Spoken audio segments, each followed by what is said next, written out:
On behalf of the MyTEMP investigators, thank you for listening to our results. MyTEMP was possible because of the support of several agencies. Full results were published in November 2022 in The Lancet. I declare no conflicts of interest. Declarations from other co-authors are in the publication, and this trial was registered at clinicaltrials.gov. For each hemodialysis treatment, we set the temperature of dialysate on the machine. This is typically done with a standard temperature of 36.5 or 37 degrees Celsius for all patients and all treatments in a center. The historical reason for this is unclear, but it likely represents what was considered the average body temperature of most patients. However, in a recent international survey of over 270 centers, nearly half now use cooler temperature dialysate in patient care, which is a temperature of 36 degrees or lower. This change in practice is based on data which suggests a cooler versus standard temperature dialysate is beneficial for improving cardiac function and peripheral vascular resistance, with physiologic benefits reported with a decrement in dialysate temperature as little as 0.3 degrees Celsius. Systolic blood pressure typically drops 20 to 30 millimeters of mercury in a hemodialysis session, and intradialytic hypotension is common. In small randomized trials, the drop in systolic blood pressure was lessened by 10 millimeters of mercury with cooler temperature dialysate, with a dramatic 70% reduction in the rate of intradialytic hypotension. In 2 cohort studies, this intervention was associated with a 25% reduction in cardiovascular mortality.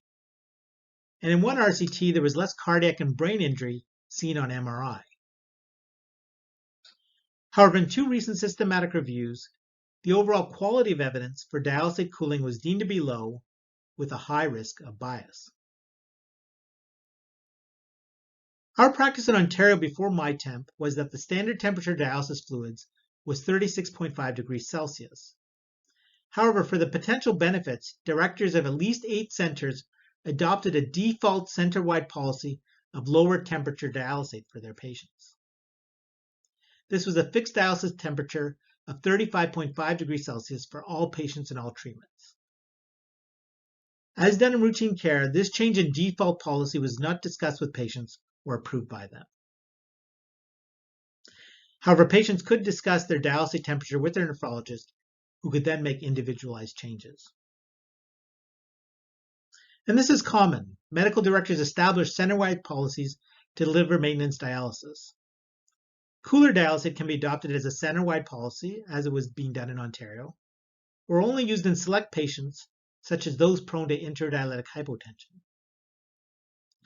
Adopting it as a center-wide policy allows for easier implementation, has the potential to benefit most patients as intradialytic hypotension and cardiovascular disease is common, and it's consistent with the eligibility criteria of prior trials.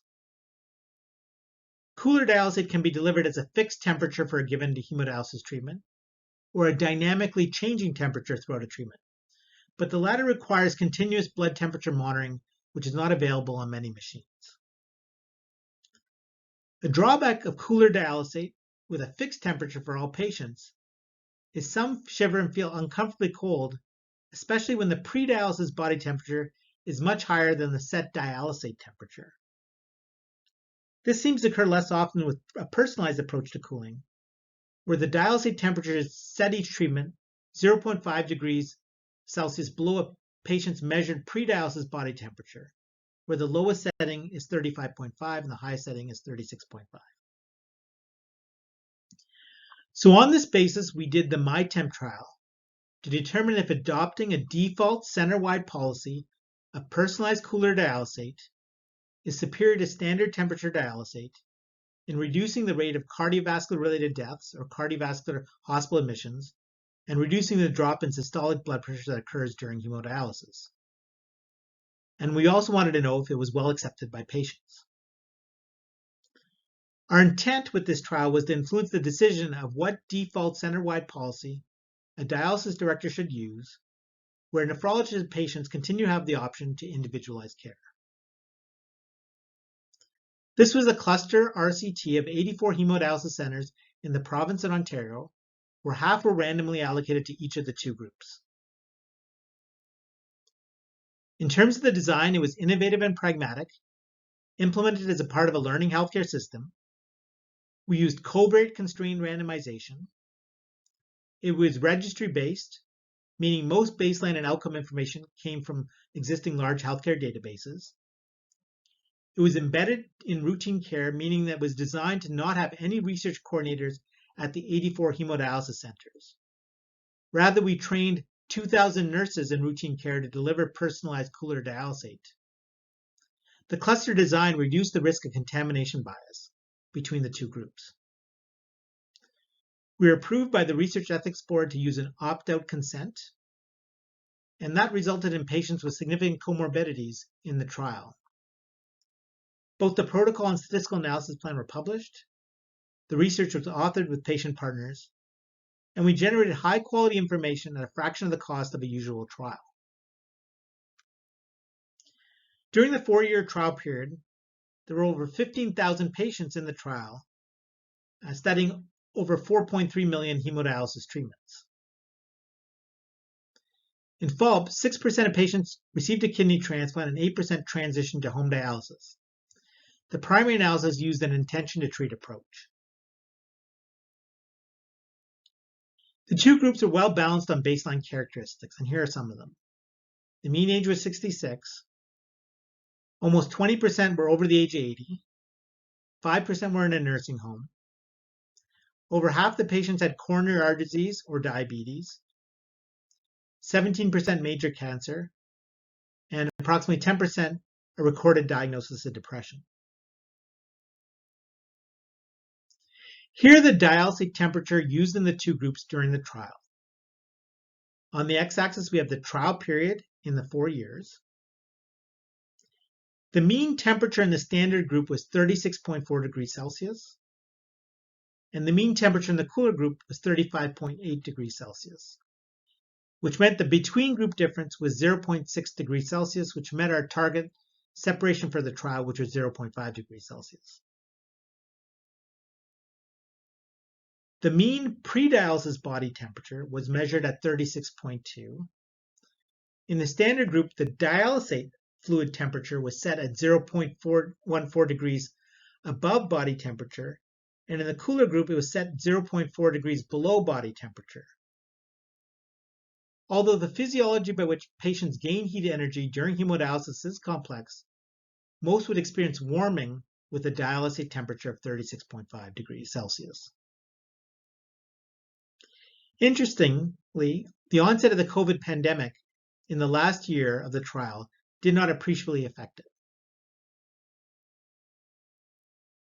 Here are the main results of the primary composite outcome of cardiovascular mortality or hospital admission with heart attack, stroke, or heart failure.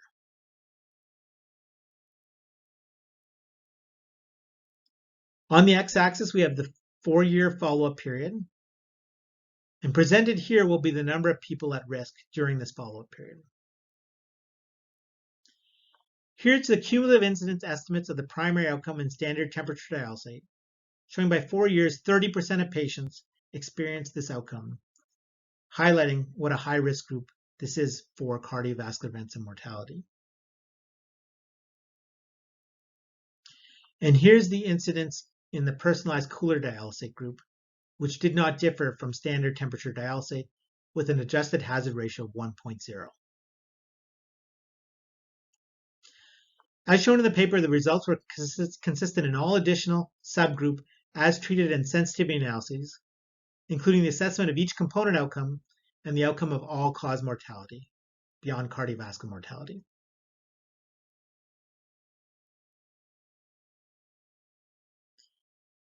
Here's the outcome of the drop in intradialytic systolic blood pressure, which was the pre-dialysis systolic blood pressure minus the lowest systolic blood pressure during a hemodialysis treatment.